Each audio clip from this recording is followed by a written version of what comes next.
Dan menariknya apa yang saya buat pada buku, saya tulis buku ini,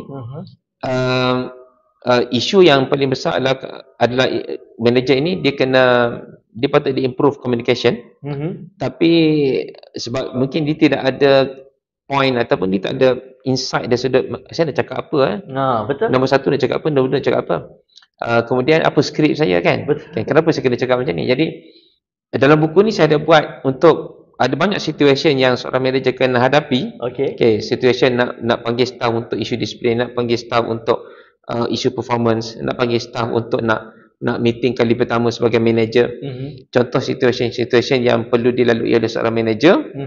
Dan saya berikan sekali apa yang kena cakap nombor satu, kenapa kena cakap macam tu, dan apa skripnya. Maksudnya full. Ya, skrip sekali.